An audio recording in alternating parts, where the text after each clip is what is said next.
హల్లెలూయా! దేవుని నామానికి మహిమ కలుగును గాక. ఈరోజు గ్రూప్‌లో ఒక వాక్యాన్ని నేను చెప్పాలని ప్రేరేపణ కలిగి ఉన్నాను.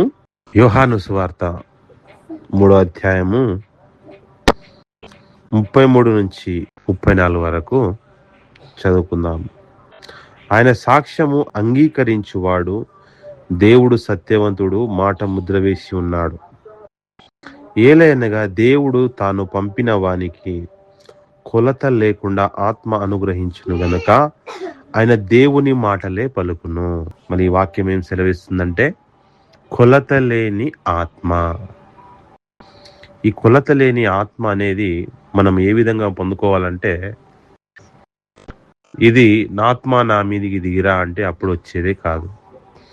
ఈ కొలత లేకుండా మనము ఆత్మలో ఎప్పుడు ఆత్మ చేత నడిపించబడి, ఆత్మ చేత ఆరాధించబడి, ఆత్మ చేత మాట్లాడడం ఎప్పుడు జరుగుతుందంటే దేవునితో అత్యధికమైన అన్యోన్య సహవాసము. ఎప్పుడైతే మనము కలిగి ఉంటామో అన్యోన్య సహవాసము, ఆ సహవాసం ఏం చేస్తుందంటే మనలో ఉన్న పాపాన్ని, చీకటిని, అంధకారాన్ని ఒప్పింపజేసి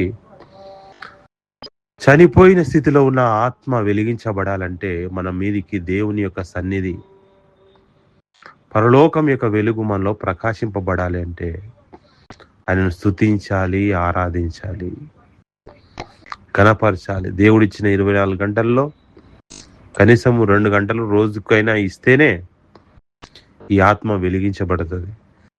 నన్ను ప్రేమించువాడు నా ఆజ్ఞలను గైకొనును అన్నాడు. మళ్ళీ ఆయనను ప్రేమించినావని నోటితో చెప్పడం కాదు, ఆయన ఆజ్ఞల ప్రకారము మనము గైకొంటే అప్పుడు ఏమవుతుందంటే దేవుని మాటకు నీవు లోబడుతున్నావు గనక, ఆదాము లోబడలేదు గనక శాపం వచ్చింది. దేవుడు మాటను మనము లోబడ్డాం గనక మన మీదికి ఏమొస్తుందంటే ఆశీర్వాదం అనేది వస్తుంది. అన్నిటికంటే ముఖ్యంగా కొలత లేని ఆత్మగా ఉన్నవాడు ఎప్పుడు దైవ సంబంధంగానే మాట్లాడతాడంట, దేవుని సంగతులే మాట్లాడతాడంట. పొరుగువారి గురించి కానీ, ఇతరుల గురించి కానీ, దేని గురించి మాట్లాడంట. ఎందుకంటే అతను పైనుంచి దేవుని ఆత్మను అతడు పొందుకున్నాడు. దేవుని వాక్యం సెలవిస్తుంది, నా ఆత్మ లేనివాడు నా వాడు కాడు. ఆత్మ లేదని ఏ విధంగా తెలుస్తుందంటే వాడు దైవ సంబంధమైన వాటి మీద మనసు అనేది ఉండనే ఉండదు.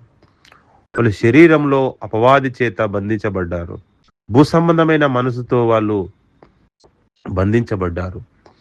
ఆ శాశ్వతమైన లోకానికి నేను చేరాలనే ఆశ వాళ్ళలో అపవాది అనే ఒక చెర ఏం చేస్తుందంటే వాళ్ళ కళ్ళను మైమార్పు చేస్తుంది. వాళ్ళకు ఆత్మ జ్ఞానం అనేదే ఉండదు.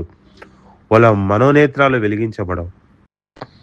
ఎప్పుడైతే నీ హృదయం దేవుని వైపు తిప్పబడుతుందో, ఆత్మతో నింపబడతావో, అప్పుడు నీలో ఉన్న ఆనందం ప్రపంచంలో ఎవ్వరి దగ్గర ఉండదు.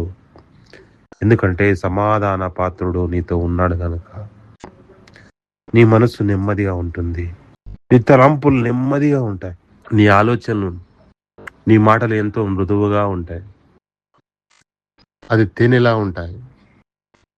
నువ్వు మాట్లాడితే అందరికీ సంతోషం కలుగుతుంది, సమాధానం కలుగుతుంది. అదే దేవుని ఆత్మతో నీవు నింపబడ్డావని ఒక గొప్ప సూచన. మన దేవుడిచ్చిన సమయాన్ని ఆత్మతో నింపబడాలా. నా ఆత్మ దేవుడు తాను పంపిన వానికి కొలత లేకుండా ఆత్మ ఇస్తాడంట.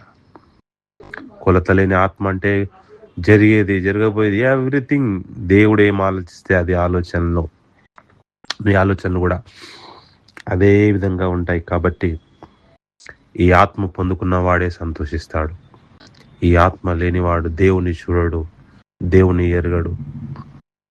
కనుక ఆత్మను పొందుకోండి, బలవంతులై ఉండండి. దేవుడిచ్చిన రోజును ఆనందంతో గడపండి.